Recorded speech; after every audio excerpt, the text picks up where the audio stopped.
Okay, so good morning po. Good afternoon na pala. Good afternoon po sa mga magigiting na estudyante po.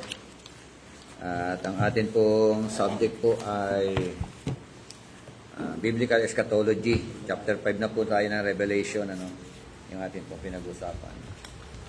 Meron yata isang manual doon, Pastor. Tingnan mo muna. Check mo. Nakapatong-patong na. Tapos natin sa Revelation chapter 4, no? Tapos natin chapter 4, nakaraan. Chapter 5 na po tayo. Tingnan, Pastor, Jose, buksan mo sa prayer. Sige po. Praise the Lord, maging kamahala kayo ng Diyos. Hallelujah na kapalingan sa lahat. Salamat sa patuloy na kalakas at taglay. Maayos na kaisipan po ibig kalimo sa amin. Kami po dalangin, paguna po kami sa ito na araw nito, Diyos, sa panguna ng Bishop Sipro. Mga Panginoon, ang mga kakahayagan ng pag-illuminate o Diyos, ng mga salita, ay patuloy na pagkaloob sa amin, Panginoon. Kung aming magamit sa aming pagtuturo, pangangaral ng mahal ng Panginoon Diyos. Praise God. Ikaw naman, Panginoon, ipatnuwat kabay namin sa oras na ito, Panginoon. At sa amin po mga klase na panginito, sa darating, nabitig ng mga daan. Pangunahan sa mga halabay ng Diyos, pangunahan sa Santo, sa mga in the name of our Lord Jesus Christ, I pray. Amen. Amen. Book of Revelation, chapter 5, yun po yung atin pong, siguro pwede natin basahin, tiga-tigalawan talata tayo. Ako muna. Chapter 5, verse 1 to 2 ng Book of Revelation. I saw in the right hand of him who sat on the throne a book written inside and on the back, sealed up with 7 seals. And I saw a strong angel proclaiming a loud voice, who is worthy to open the book and to break its seals. Pastor, Ped. 2, 3, and 4. Ngunit wala ni isa man, maging sa langit, maging sa lupa, o sa ilalim ng lupa, na makapagbukas o makatingin sa nilalaman niyon. Buong kapaitan akong umiiyak dahil walang natagpo ang karapat-dapat na magbukas at tumingin sa nilalaman niyon. Okay. At sinabi sa akin sa tatanda, huwag kang umiyak. Narito, ang leon sa angkan ni Huda, ang ugat ni David, ay nagtagumpay upang magbukas ng aklat at ang 7 tapak nito. At nakita ko sa gitna ng luklukan at ng mga 4 na nilalang na buhay. Ito, nabuhay ba ito? Buhay na buhay. At sa gitna ng tatanda, ang isang kordero na nakatayo, na wari pinatay, na may 7 sungay, 7 mata, na siyang 7 espiritu ng Diyos, isinugo sa buong lupa.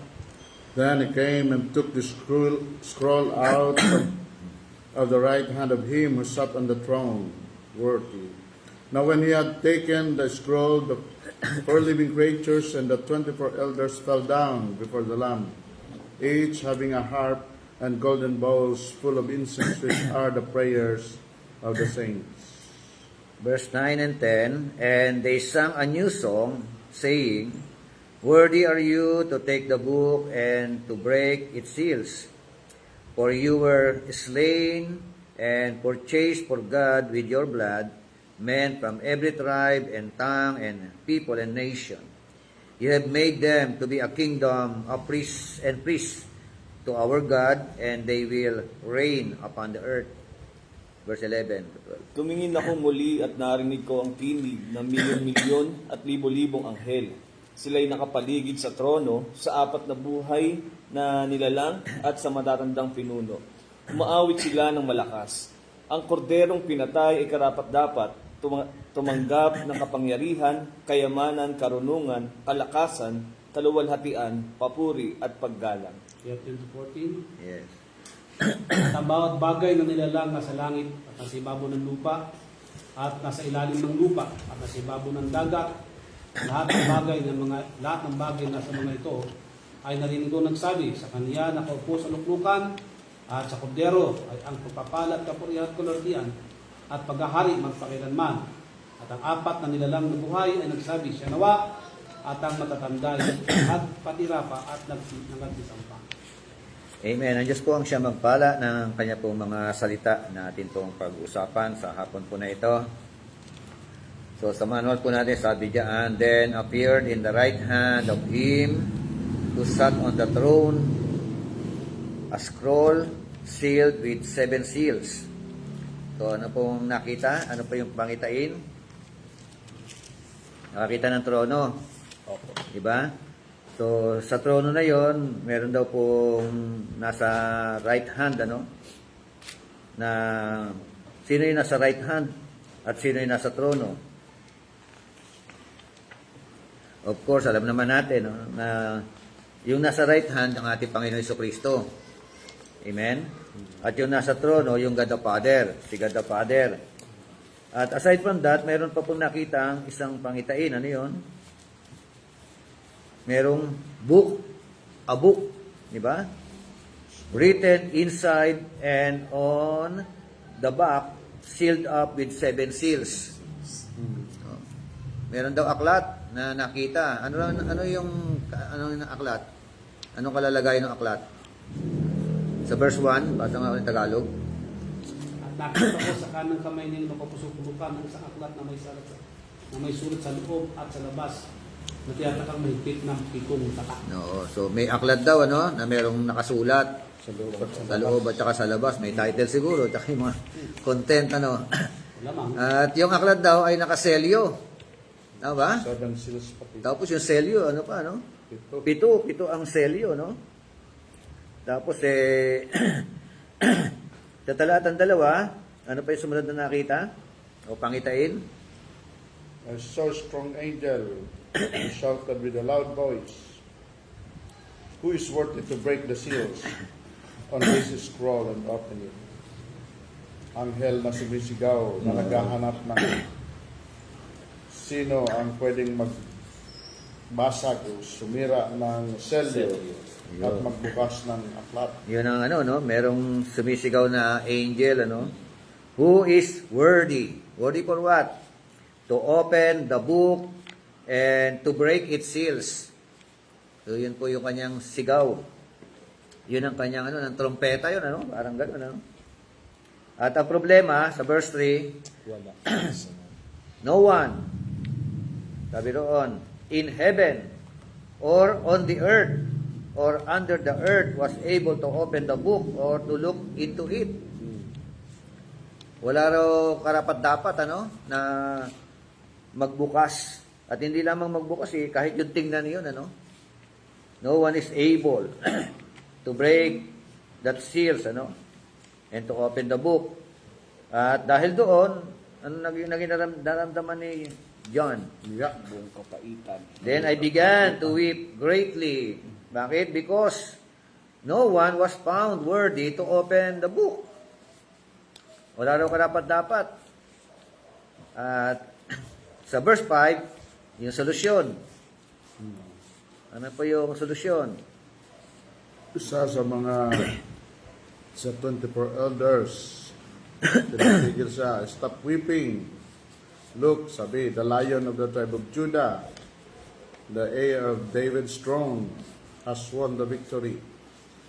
He is worthy to open the scroll and its 7 seals." Wow, mayroong solusyon. Saan galing? Si Jesus pala talaga. Di ba, no? Answer sa Yun Mula na sa eh. lipi ni Judah. Tinawag siyang lion. No? That is from the tribe of Judah. No? Sa lahi ni David. Dalawa hinugutan, ano? Lahi ni David, leon na galing sa tribo ni Judah.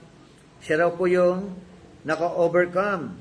So, karapat-dapat to open the book, ano? And to break its seals, ano? At sa verse 6, anong meron? Sabi? There is so lamb that looked as if it had been slaughtered, na nakakita ng kordero na parang pinatay na. But it was now standing between the throne and the 4 living beings and among the 24 elders. It had 7 horns, 7 eyes, which represent the sevenfold Spirit of God that is sent out into every part of the earth. Ay, no, tingin ko. So, ito, di ba? So, ano sabi ng elders, ano?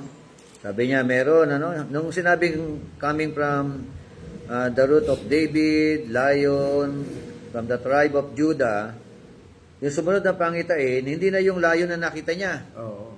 Lamb na. Lamb na, no?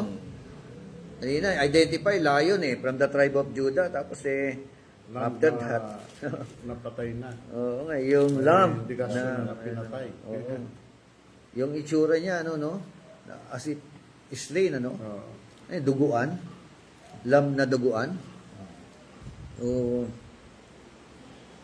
Parang patay na, ano? Pinatay. Waring pinatay. Dead ang nakita ko din. Oo. Tapos nilarawan siya kung yung meron siyang 7 horns, may 7 eyes, no? Which are 7 spirits of God sent out into all the earth. Okay, sa manual natin sabi roon the Lion of the tribe of Judah, the Root of David, is the only one who can open this book.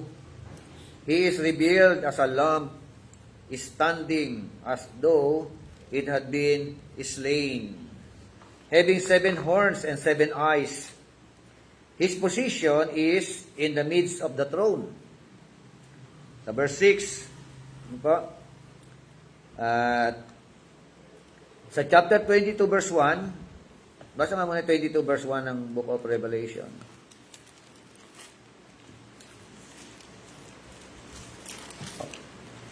Verse 1. At ipinakita nga sa akin ang isang ilog ng tubig ng buhay na maniming na gaya ng buong at luwas sa luklukan ng Diyos at ng poder. Ito mo, no? Then he showed me a river of the water of life. Tapos paglalarawan, clear as crystal, coming from the throne of God and of the Lamb. So dalawang trono yung binabanggit. Coming from the throne of God and the throne of the Lamb. No? Kasi nilarawan, di ba, nasa right hand siya. So, meron dalawang throne na binabanggit diyan. Okay? So, it is called the throne of God and of the Lamb. The throne belongs to the Lamb as well as to God. So, the throne belong to whom? To God. To God, ano? Or belongs to the Lamb Up to the as well Lamb, as to God. So, parang nilarawan, dalawa, no? O isa lang ba? Dalawa eh. Dalawa no? Okay, tingnan natin yung mga symbolic diyan. The eyes and horns are symbols of wisdom and power. Wisdom and power. Not literal. Kaya nga ba kami ibig sabihin, pito ang pitong mata. Maano ka talaga? Pitong mata. Wisdom. Nakasungay. Nakakatakot. Di ba? Kaya nung araw nga, Resume. kwento ko nga, nung sa WMTC, nagle-lecture ako, nagtuturo ako sa seminar. Quarterly yun. Tapos nabalitaan ko, yung isa raw po, nakita niya raw yung mga delegates na may mga sungay. Yung pangitain niya, nakita yung mga delegates may sungay. So, naging negative yung kanyang yung interpretation. So, may sungay, ibig sabihin, natakot na siya na dumalo. Di ba? Sungay eh. May mga sungay. Parang ganun. Sabi ko, yun pala, hindi porket sungay. Actually, si Satanas, wala naman, may banggit ba na may sungay Satanas? Kung may sungay man, hindi katulad sa lamb. Kung nakita sungay ng lamb, baka nakita sungay ng lamb o sungay.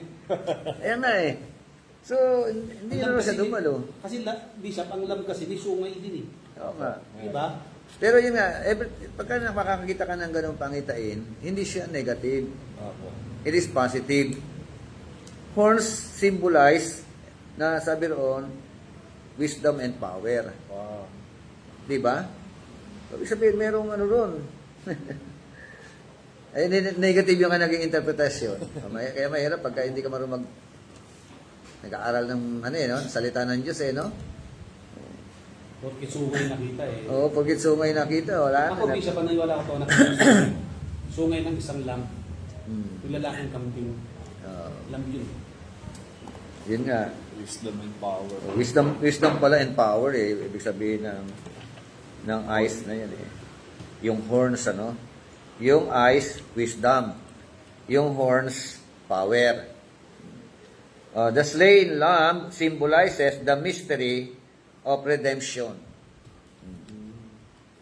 That is the mystery of redemption. Yan ay reveal naman sa atin yun. And the position in the throne suggests heavenly authority.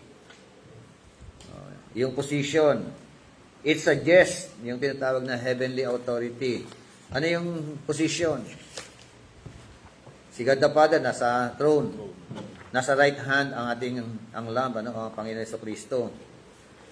At sabi nga, all extol the Christ as the great revealer of divine mysteries. So, siya raw po yung great revealer. Kasi may problema sa aklat no? Walang po pwedeng magbukas. Walang po pwedeng bumasa. Tumingin. Yun ang no? Tumingin man lang. Okay, buti na lang, andyan ang ating Panginoon, Siya yung, may kakayanan to reveal the mystery. Amen? Verse 1, the book records the sentence of God against the enemies of the church. Yung sa verse 1, binasa natin, I saw in the right hand of him who sat on the throne a book written inside and on the back, sealed up with 7 seals. Okay, number 1, it represents the decrees of God, which are secret until they unfold in history. Yan pala yung representation, na kung saan, sikreto ito, hanggang kailan? Until they unfold in the history.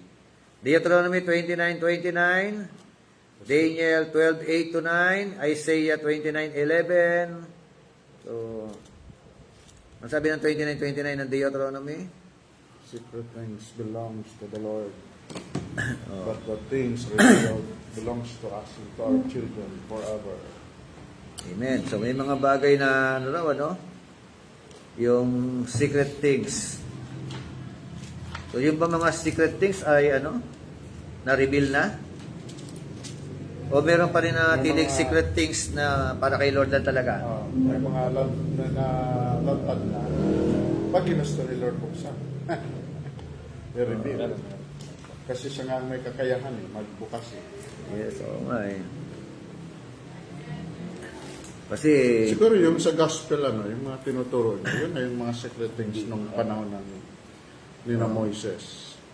kasi sa anino lang Anino sa lumang tipan Tapos inihayag niya. Kasi di ba yung naglalakad sila sa Emmaus na sinabihan niya yung dalawang hindi ba kayo, napakabot niyo sa hindi niyo pa rin na ito ang sinasabi ng scripture about concerning me. So, laging concerning him So, yun na, kaya siya rin yung may karapatan binuksan niya ang ng dalawa, kamalayan. So, ibig sabihin, siyang nag-unfold talaga ng secret things. So, it is not a literal book. Sabi po, Hindi raw siya literal na aklat. The contents are made known as each seal is removed. Yung nilalaman daw ay malalaman. Kailan? The moment na yung seal ay makalas, break. Sa verse 1 yun. Verse 2 and 3, to know this decrease is only possible for one who is in such unity with God as to share in His divine nature. So, yun lang daw po makakaalam ng decree. Ano raw? Possible? Yung To whom? united with God as to share His divine nature. So, kailangan ng tinatawag na unite with Christ, Yun daw po yung makakaalam. Yun ang sabi, Sa bagay, kasi di ba sabi ni Jesus, John 15, na I call you friends because hindi alam ng mga servant ang sekreto ng kanilang amo. Pero ang friend, as a friend, as a friend, inilalahad. Inilalahad niya. Okay, 11:27 ng Matthew. Sabi ng 11:27.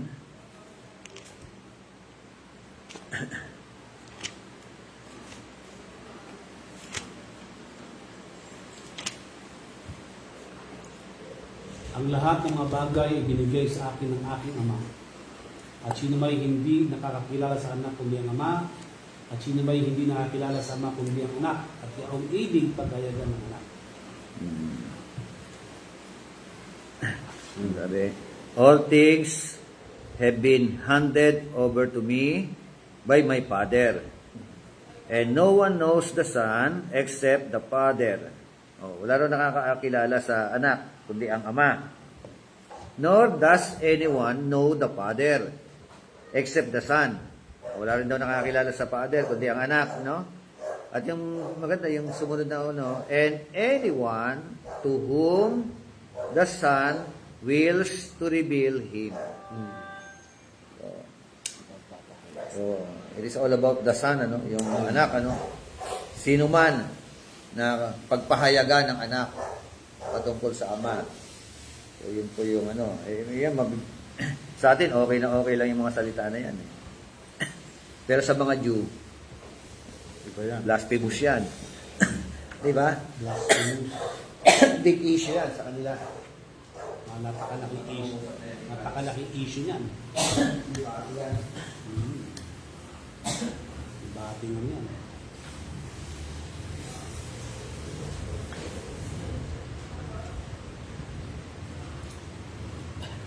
Wala rin nakakilala sa Ama kundi ang anak. At wala nakakilala sa anak kundi ang Ama. At kung sino ang gusto Oo.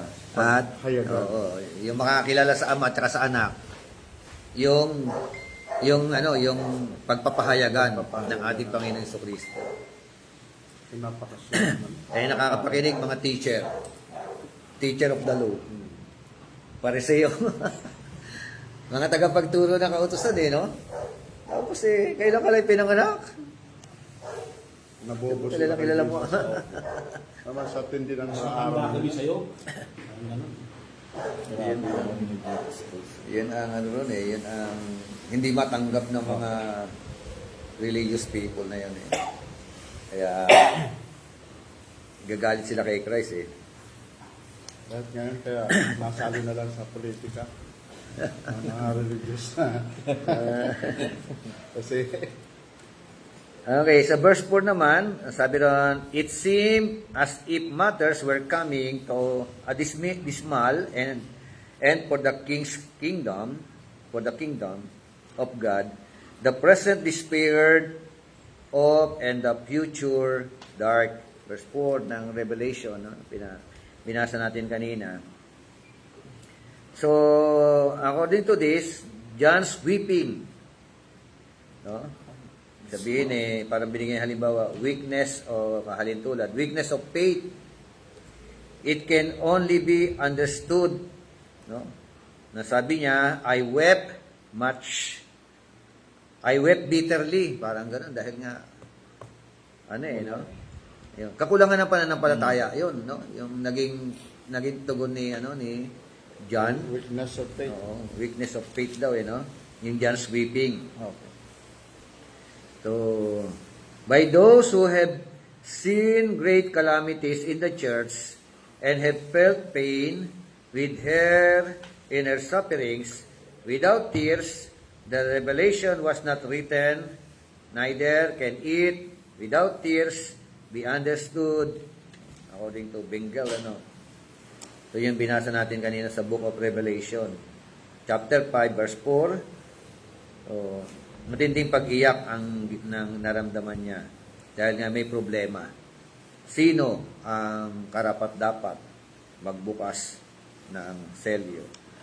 Sa verse 5, ano ba? Pakibasa nga. Verse 5. Verse 5. Yan. Ngunit sinabi sa akin ng isa sa matatandang pinuno, huwag kang umiyak. Tingnan mo, ang leon mula sa lipi ni Juda, ang anak ni David, ay nagtagumpay at may karapatang mag-alis sa 7 selyo at magbukas sa kasulatang nakabalumbon. Okay, so ibig sabihin ng talatang 5, By the overcoming, here can only be meant the overcoming of the difficulties which stood in the way of opening the book. Stated in verse 5. Ano ibig sabihin ng pagbubukas ng aklat? Opening the book, meaning, Victory. yun, siya lang may karapat-dapat doon, ano? Victory over sin. So, Christ conquers sin, di ba? Yes. And Satan, through the Lord's death and the shedding of blood. The opening of the book is therefore a reward for having finished the work of redemption. Amen. Yan pa po, no? Yung mga, wala, ibig sabihin pala nun, ano? Reward or award na natapos niya yung pagtubos sa kasalanan ng sangkatauhan. In Christ, the race of David lives anew, and the tribe of Judah achieves its destiny or goal. Oh. Si Kristo raw po, sa lahi ni David, as king yan, di ba? At dalawa po, tapos mula sa tribo ni Judah, siya po yung tinatawag na achieving its destiny, achieving its goal. No? Kaya makita natin yung ano ni Christ, ano? And verse 6, sabi, Pagkatapos, nakita ko sa pagitan ng matatandang pinuno at ng tronong napapaligiran ng apat na buhay na nilalang ang isang kordero nakatayo na ang anyo ay tulad sa pinatay na. okay, so ano yung sumunod na nakita? Yung elder, no? So, what the elder announced to John is now in fact and reality exhibited to him. So, ano yung kanyang ipinahayag? No? Kanina sinabi nung lion from the tribe of Judah, di ba? Tapos later on, nakita naman yung lamb. At ang itsura ng lamb talagang halos patay na, duguan or whatever. So, lamb was between God and the circle of elders because he is mediator between them. Yung lamb, ano? Nasa ano raw? Siya raw po yung mediator, ano? Bagay, siya talagang siya talagang Oo. sa Siya yung karapat-dapat talaga doon, no? So, the lamb isn't dead now. No? Nung nakita yon, pero yung nakita niya, duguan. Pero halos patay. Hindi sinabing patay. Pero namatay. No? Pero yung sa pangitain, ano yung nakita? may indikasyon ng Oo, may pagkamatay. indikasyon, ano? Para sabi tulad sa pinatay na. Tulad. Oh, tulad lang ng pinatay, ano? Kasi may istorya, alam natin kung kailan siya pinatay, ano? But John could see that it once was slain. Yun ang parang pinakita sa kanya, no? Pinatay. Okay, ito yung mga symbols, ano? Kaya hindi dapat natin bigyan ng interpretasyon yung ano, puro literal, ano? Revelation, Book of Revelation, more on symbolical yan, eh. Yung horns, sungay, ano? Symbols of victorious power. Tapos yung pito, number 7, perfection of strength. Kaya 7 horns, di ba? 7 eyes. Perfection yun. The 7 spirit or eyes indicates that the Holy Spirit of God the Father is also the Holy Spirit of God the Son. Kasi merong minsan gano'n ang banggit kay Holy Spirit, di ba? No. Espiritu ni Kristo. Minsan, Holy Spirit. Espiritu ng Diyos. Di ba? The Holy Spirit is here seen as multifaceted in His operations.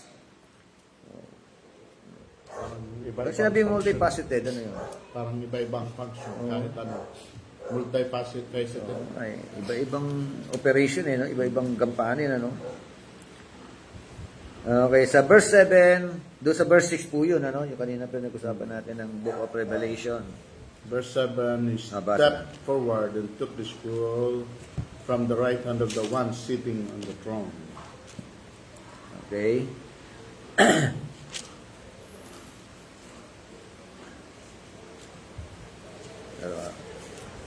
Ano meron dyan? Pakibasa nga sa manual natin. The secret. The secrets of the future can never be concealed from one who has the sevenfold Spirit of God. Okay?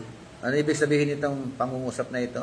Ang sekreto ng bukas ay hindi matatabon o matatago May tatago. sa isang may pitong Espiritu ng Diyos. Oo nga Seven naman. spirit. Yes, di ba? All-knowing eh. Di ba? Oo, knowing. Spirit eh. Seven Spirit.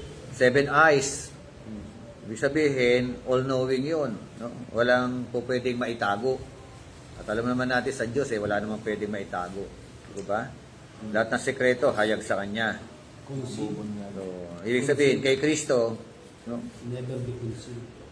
Verse 8 to 9, And when he took the scroll, the four living great beings and the 24 elders fell down before the Lamb. Each one had a harp, and they held gold bowls filled with incense, which are the prayers of God's people. And they sang a new song with these words: You are worthy to take the scroll and break its seals and open it, for you were slaughtered, and your blood has ransomed people for God, from every tribe and language and people and nation. Amen. So, sabi na, verse 8 to 9, ano? Note that the four living creatures, may 4 na nilang nabuhay. At merong 24 elders, ano kanilang ginawa? Falling down together before the Lamb. Oh. Bakit? Sabay-sabay. Di ba? Tapos, having golden vials with prayer of saints. Dito, niluhudan nila, no? Nag-falling down sila. Kanino? Kay Christ. And of course, doon sa nakaupo sa throne. No, dapat doon lang sa nakaupo sa throne. Hindi sinabi ng Bible, ano, na dapat kung nilagay sa ng Bible, falling down before the throne. Kaso dito, falling down before the Lamb, yung mga nagsasabi na si Kristo ay hindi Diyos, sablay na sablay kayo. Di ba? Maling-mali ang turo ninyo.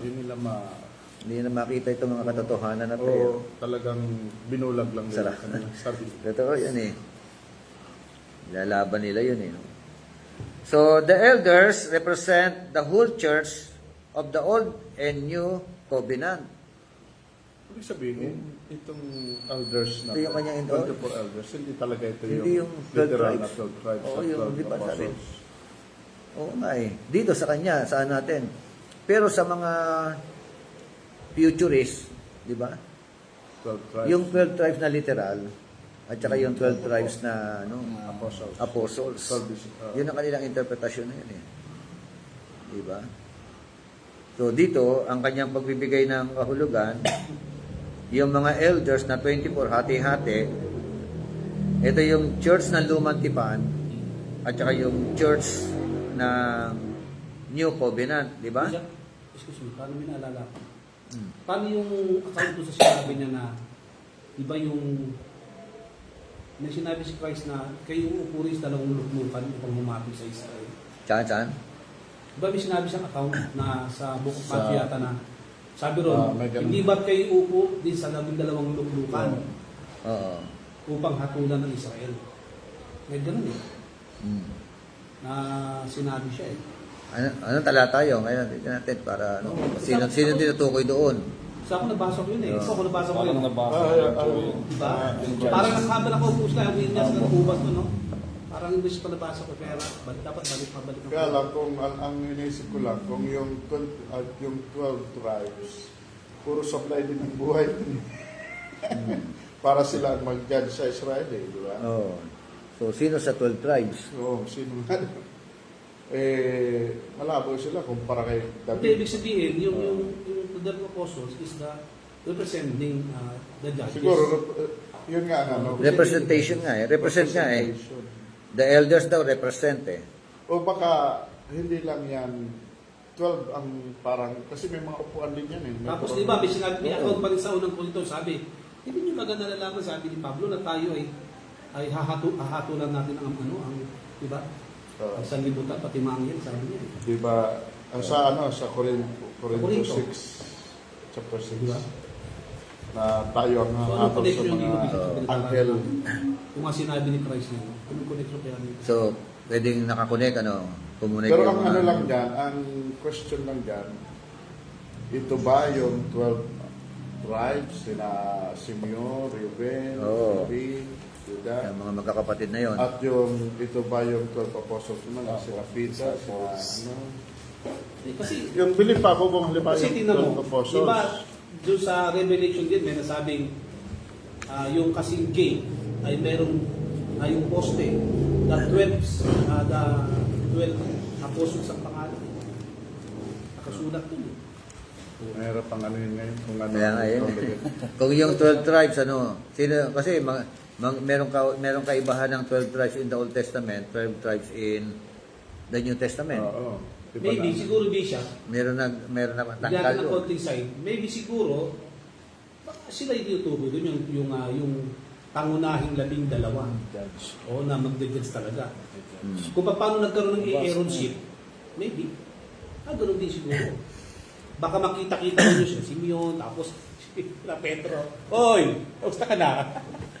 Maybe siguro Hindi. pwede. Kung siya naman ay nagre-represent ng church ng Lumang Tipan, how can we identify who are the church in the Old Testament? Di, ang ano to Bishop, Kung representation, Di Bishop, kung isipin natin, parang gamitin na natin yung parang ICGCs or ano. Parang parang, di ba ang Israel, meron kasi silang tatawag na mga priest, katulad ba ni Caiaphas, represent siya eh. So, ibig sabihin, maybe, siguro sa, Representation lang sila during the time ng paggaganap nila ng tungkulin nila, di ba? kasi si Aaron kasi ginawa ng Diyos na Kasi general speaking, pinag-usapan natin, sino nga yung nagre-represent ng whole church ng Old Testament? So, is it possible kung whole church ng Old Testament, ito yung mga babae at lalaki na naglagak ng pananampalataya sa Panginoon in the Old Testament. kasi sabi, Like Hebrew 11, di ba? Pwede yun, ang Hebrew 11. Oh, they are representing, Sila ang magre-represent. di ba? So, Kasi may account nga, di ba, na yan si Moses na pinagtitiwalaan nyo, yan pa ang magdadala ng akusasyon sa inyo eh. Sabihin, sa Old Testament, di ba? Di ba sabi ni Jesus sa mga Israelite, na nagtitiwala kayo kay Moises sa na anak kayo, lahi kayo ni Abraham. Pero siya pa nga ang magdadala ng mga sa inyo eh. Akusasyon. So ito yung kanyang interpretation, hindi literal. Hindi na naman literal. 'Di ba? Kasi kung literal 'yan, yung elders, 'di ba? Represent the whole church. Literal nila 12 tribes. That is literal. Tapos sa New Covenant naman, yung 12 apostles. Pero sa hindi siya literal ang interpretation. Ang problema, kung literal, puro sablay ang buhay. Para hindi ako tatanggap. Sila Husgahan Ruben, niyo ako. sila Kayo Simeon, naman. Puro mapasaway no? Hindi. Kung ginawa ng Diyos sa sila talaga, nagagawa pa tayo. Kaya lang, nakapila ako. Ay, lalo na di ba lalo na si Dan talaga di ba natanggal nga si Dan sa listahan ng 12 tribo. Kasi nga meron siyang super wicked na ginawa talaga na hindi tanggal siya sa Isa rin sa yan. Kung magiging literal, isa rin yan sa magiging parang, di ba, hadlang din. Sino papalitin Dan? okay. Andiyan, may kapalit na. Nasa bagong tipan na. Ang pumalit, di ba nagdalawa ang lipi ni Manasseh at ni Ephraim? Ay, dahil kay Levi yun. Si ang Levi, ang Levitang nawala sa bilang. Ito na, sa binanggit na, Revelation chapter 7. Oo nga pala, sa ano, meron. And I heard the number of those who were Sa sealed. number, Una si Judah. 7-1. Yun una pa si Judah eh. Oh. Kita mo, no? From the tribe of Judah. Iba na yung kanyang, ano eh, kumbaga sa ano eh, yung headship na eh, no? Judah na yung naging una. Tapos sumunod si Ruben, Ruben, si Gad, God, Asher, Naphtali, Manase, Simeon, Levi, Isakar, Sebulun, Joseph, and Benjamin. Oo nga, nawala si Dan. Nawala si Dan. Napalit si Joseph sa si Oh, Benjamin. si Joseph at si Benjamin. Si Joseph kasi di ba siya yung si ano si Bunso yan eh.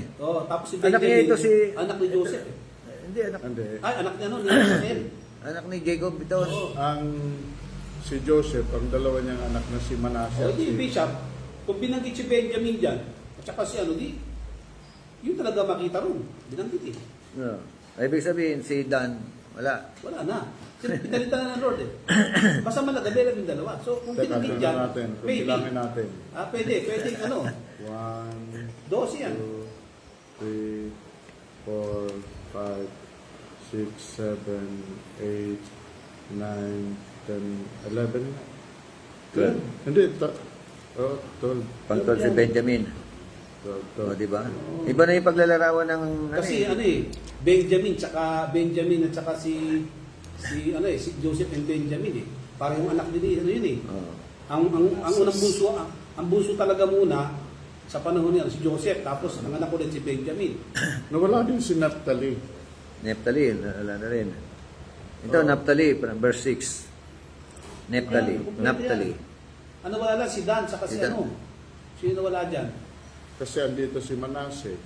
Oh, si Asher, yan eh. Si Asher nandito. Si Isakar. Zebulun nandito. Si Isakar nandito. Si Sa verse Dan 6. talaga. Oh, si Dan talaga yung ano. Ngayon ang dahilan, bakit nawala si Dan? Oh, research ninyo kung bakit. Alamin na natin. Sa Hindi, book ang of alam ko ano yan eh, nagkasala si Dan. meron yan, may mga nagaling ano yan. Nagawa Hindi siya. kasalanan niya, alam ko ano eh. Worshipping idols eh. Si, ano, si Dan. Okay, saan tayo? The elders represent the new or the whole church of the Old Testament and the New Covenant. No? Yun daw, 24 elders yun, siyempre. Yung 4 living creatures represent the redeemed creation as it finds its headship in man. Pinaliwala, hindi rin literal, ano? 4 living creature. May representation. Yung mga tinubos. Mga tinubos. Hindi, ang ano nun, mukhang tao. Bakit nga ano, kal? Anong ano nun? May 4 na mukha kasi yung ano eh. Agila. Kal. Oo. Buyang baka. Buyang baka. Tapos, Tao. Tao. Ano pa isa? Yun.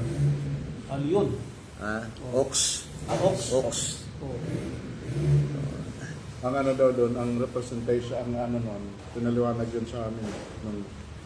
Ang baka is representative servant. Si baka eh, ox. Ang Eagle. eagle, yung representation of yung talagang Power. Parang ganun. soaring high. Oo, pwede. Oh, tama. Ang ano naman authority, ang leon. King.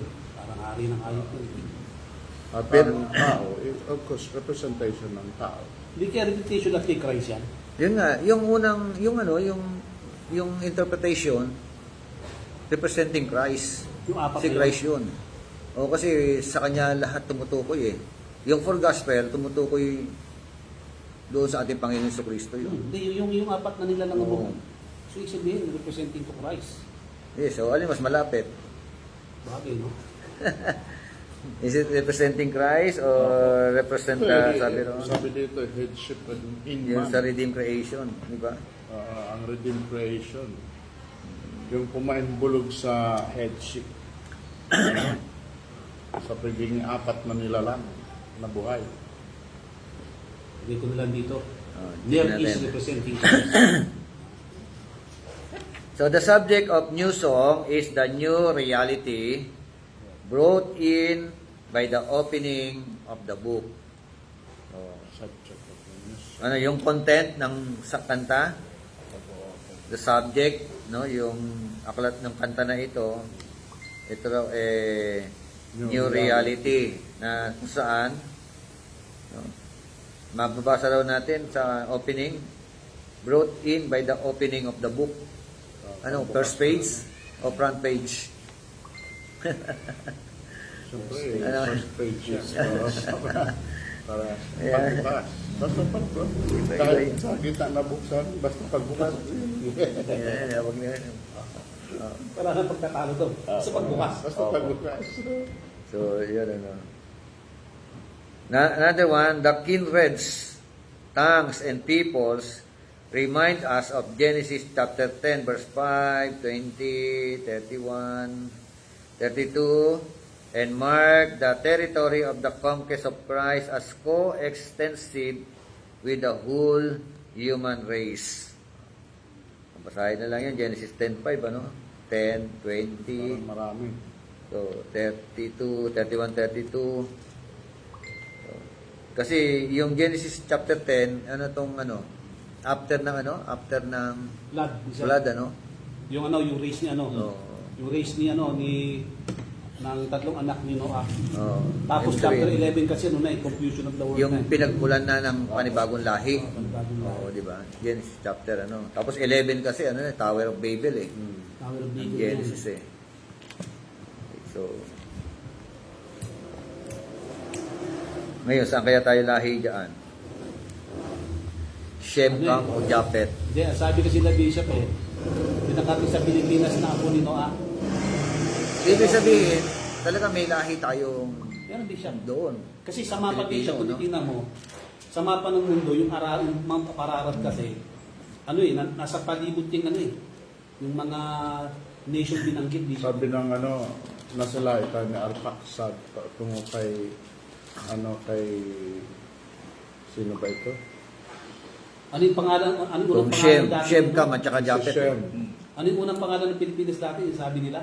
Na sa YouTube yun. Shiba. Hindi siya. Meron Tarsis. Shibu. Queen of Oper, Sheba. Ophir. Ophir. Ophir. Ophir. Ophir tayo lahi. Ophir. So, si Ophir, saan ano yun? Kaya Arphaxad yun eh. Parang kay lahi ni si Ophir lahi ni... So, doon na pinag-ugatan na talaga ng lahi ng mga Kung sa tongues. ni Arphaxad, lahi ni Arphaxad si Ophir. Yung hindi siya white. Parang Kay Shem. Tingnan natin ha. Genesis 10. Kasi ang lahi ni Shem na nanatili sa Middle East di ba? Ang nag-iwalay Kay Abraham. Oo. May nag-scattered pa rin. Kasi Ano? ang nanatili Bishop doon, Parang matapararat kasi Bishop. Si Shem kasi galing kay Abraham. Yung pinakamata Ay, kasi, Abraham galing kay Shem. Sabi ng mga ibang... dito sa 21, the son of Shem. Sons were also born to Shem. The older brother is of Japheth. Shem is the descendants of the descendants of Shem were Elam, Ashur, Hindi, ano mo dyan, i-search mo yung dyan, yung Ophir. Asan? Descendant of Ophir. Arphaxad, the father of Shelah. Kasi nabanggit sa father of sa Eber. Old Testament, Verse Ophir. 9 pala. Nasa ko yun. Kasi si Arphaxad, asan na yun? Joktan was the ancestor of Descendant of that Ophir. Shelah, Pas, Asar, Mabad, Jera, Adoram, Salbigdal, Obal, Abimael, Sheba. Ayun, Shem, Ophir, Havilah, and Jobab, all these were descendants of Joktan. Joktan na anak ni sino ba ang kanino anak to? Great grandson of Shem. Nakalagay. Yun. Si, Kay Shem tayo. Shem? Kay Shem tayo, Bishop. Kaya nga. Si Ophir, great grandson of Shem. Kasi yun ang sabi na, ko dati ako na, ang Ophir daw, dating pangalan ng Pilipinas. So dito, the territory they occupied Kay Shem tayo. extended from Mesha all the way to Sipar in the eastern mountains. Papunta na rito. These were the Kay Shem tayo. descendants of... Kasi Eastern tayo eh. East tayo eh. Parang sila ang ang sumakop dito yung Ophir. Oo. So talagang lahat ng tao galing lang diyan sa tatlong lahi na yan. Pati lahi. Kasi doon nagsimula bus lahat eh. May lahi pa rin si Noah, lahi niya, no? Hindi pa nanganak si Noah, no? So yung tatlong lahi na ito, no? Kasi yung Na lahi kasi scattered ni, from every yung lahi tongue. kasi ni Adan, ginunaw eh. Nagtira siya. So kaya sa nagkaroon ng kulay-kulay, depende na sa sa lugar. pagka mga mapuputi, Hindi, Bishop, bandang maybe. Amerika.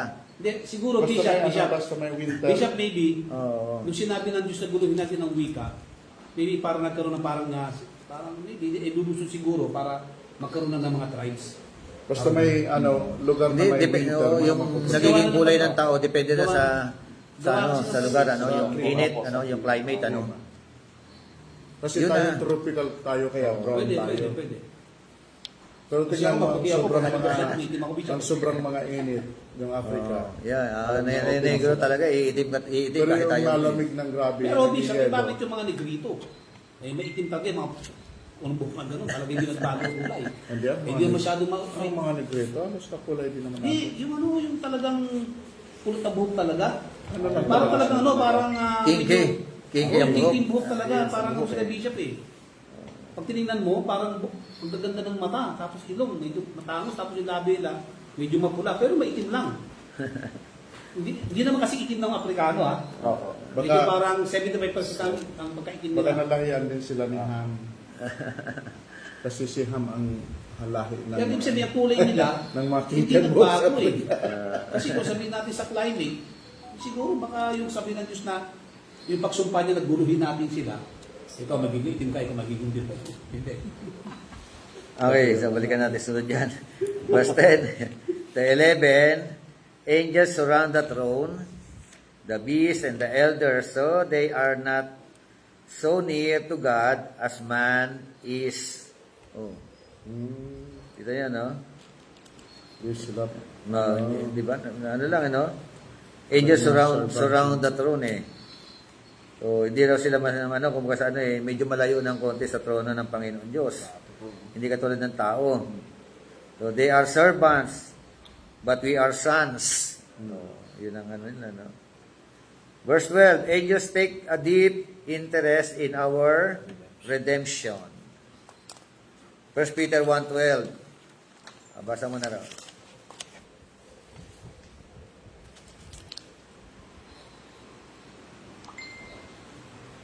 1 Peter 1:12. Well, they were told that their messages were not for themselves, but for you. And now this good news has been announced to you by those who preach in the power of the Holy Spirit sent from heaven. It is also wonderful that even the angels are eagerly watching this thing happen. Even the angels, no, are eager. Yun ang Grabe, sabi, no? sila excited, mas excited sila. Kaya nga eh. Excited sila doon sa redemption na yun na Saka yung, nangyari, no? yung pagsugo ng Espiritu Santo, excited sila eh. Parang Yan, nagkakatuwaan sila, no? Nagkakagalak sila. Okay, next is the eology. Here contains 7 items and is similar to the tenfold eology of 1 Chronicles 29:11-12. This shows us that Jesus is rightly given the praise and honor that belongs to God alone. Oh, diba, no? Pag sinabing eology, ano yun? Kanta, no? Kanta yun? Parang Parang Parang praise. ano siya kasi, Oo nga, iba yung doxology. commendatory Iba. oration or rating special in honor of one deceased. High praise. Parang ganun. Yan yung honor, ano? Praise. praise. Isa Ah, daw, praise. isa daw na mayapan na. Dinadaan din sa Bawa, kanta. parang bayanin din siya sa isang ano, sabi rito, a commendatory oration or rating special in honor of one deceased. Second, high praise. Giving honor, ano? Okay, so, ayan po. Verse 13. Here all of creation, in distinction from the angels, joins in praising God and the Lord Jesus Christ. So sumunod sa verse 13 ng kanina mga angels pala nagkakantahan, ano? Ngayon, ano yung sumunod sa verse 13? Bawat malikha na Ayun. And every created thing which is in heaven, sa langit, sa lupa, at nasa ilalim ng lupa, nasa God. and on the sea, and all things in them, I heard in saying, ito na, lahat na, no? Ito, no? To him who sits on the throne and to the Lamb be blessing and honor and glory and dominion forever and ever. No, lahat na ng tao, di ba? No, All creation. yun nga eh, all creation. Pero t-shirt nyo dyan, no? May tanong ako konti dyan. Alala ko Yung yung sinasabing ilalim ng lupa. Oh, Kasi ibabaw sa ilalim ng lupa eh. Pati sila ang Ang dagat. eh. Ay, ibabaw ng dagat. So alam natin, may mga tao sa ibabaw ng dagat. Yung mga badyaw, ibabaw ng dagat ito rin eh. Eh, sa ilalim ng lupa. Labi dyan eh. Mayroon eh. Sisirin, mayroon mayroon ding mga ano yun? inhabited. Duwende. Diba? Ilalim ng lupa. Ilalim ng lupa, sinabi dyan eh. Ay, lahat naman kasi yan, created by God eh. Eh nga, Bisa, ang tanong Diba? doon, ang medyo ang tanong... Kahit yung mga puno, created by God, nagpupuri kay Lord yan eh. Kaya tanong ko, sino kaya ito? Oh, yun lang. Ano, sino yung... Nabanggit ito, Bishop, sa ano eh? Ano, Sa yung Ephesians makulang, eh. ayan mga, duwende, ano ba yan? Yung Sa Ephesians din nabasa ito, Bishop, sabi ko na, alatin nila ito, lahat ng tuhod ay luluhod. Diba? Sa langit, sa bang lupa, sa langit ng lupa. Philippians. Dalawang beses nabanggit, tapos sa Book of Revelation, nabanggit din siya eh. Oo, ito. Si, ano ito, Bishop? Ano, Na ako yung pinsan ko na iglesia. Ito nga na belongs to one sitting on the throne and the Lamb. Ayun, no? Sabi ko naniwala ka na tao lang si Kristo. Oo. Sabi ko, itong Lamb dito, sino ito? Na si Kristo. Oo. Oh, paano ka naniwala na tao siya? Lamb nga, Lamb. Lamb nga, lamb. Oo nga eh. Tapos anong ginawa kay Lamb? Oo. Di ba? Kung tao siya naging Lamb. Tinampay, oh. Di ba? Binigyan Asasa ng sa akin, race. praising eh, no? Tao ngayon ng tao. Diba, Bishop, sa Revelation Lamb. 5.3, ang sino man sa langit, sa ibabaw ng lupa, sa ilalim ng lupa, ay hindi nakapagbukas ng akla. So may ilalim ng lupa. Ito na yung sagot. Ito na yung sagot, Pastor. Nandiyan lang yung sagot eh. Ito yun, no? Lifeless things praise God by their very existence. Maging ang lupa at nasa ilalim ng lupa, mga bato, mga graba, nagpupuri sa Panginoon. Sa Biblia nga, sa Bible nga, sabi nung, pag pinigilan nyo magpuri yung mga ito, kahit ang mga bato, uutos ako magpuri sa akin yan. Kaya pati mga lifeless things, yun nga, lupa, ilalim ng lupa. Lifeless things yan eh. Sa Luke 19:40 yun. Symbolic naman. Na pag tumigil ang mga ito, magpuli sa akin, bato ng sisigaw. Bato na eh. Oh.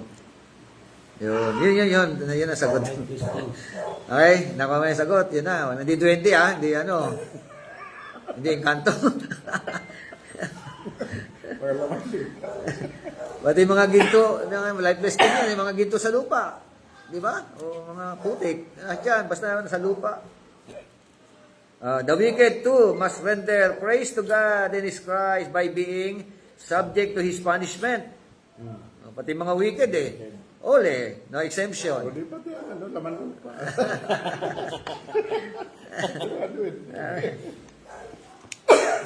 Okay, verse 14. Sabi ng verse 14. Yung huli, no?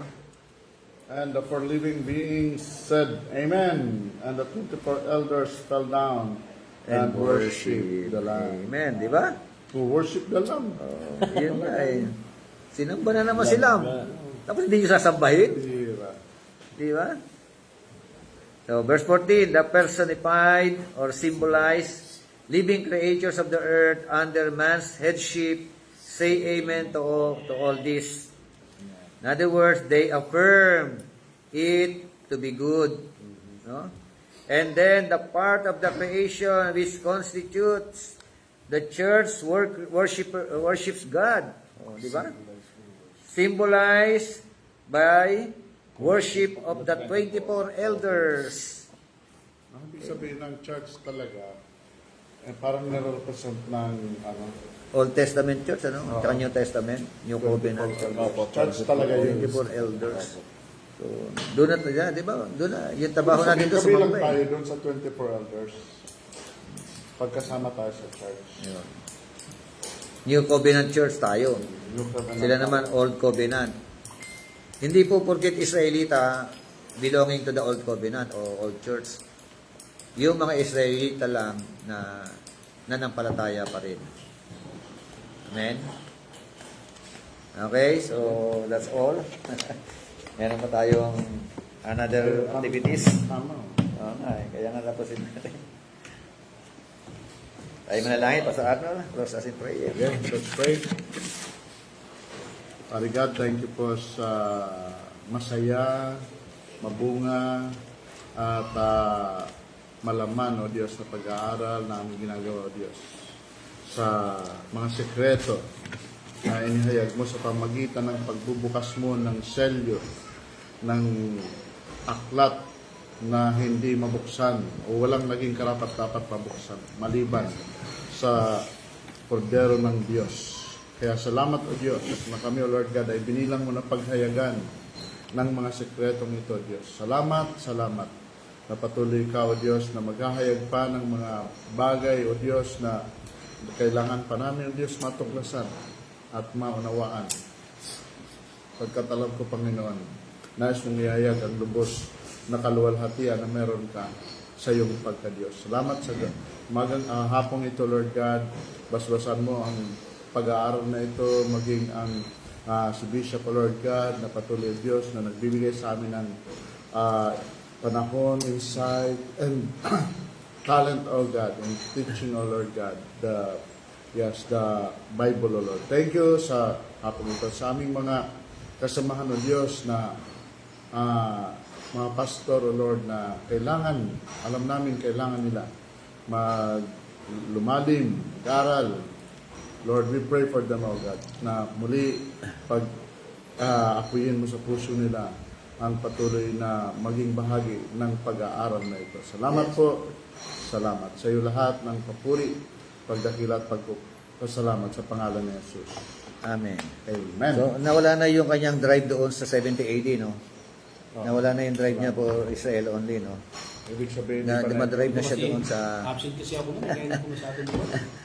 No, sa Matthew 24, ang drive niya talaga, puro 70 AD yun eh. puro na yun, parang tapos na kahit yung No, Thessalonica. dito na yun, no?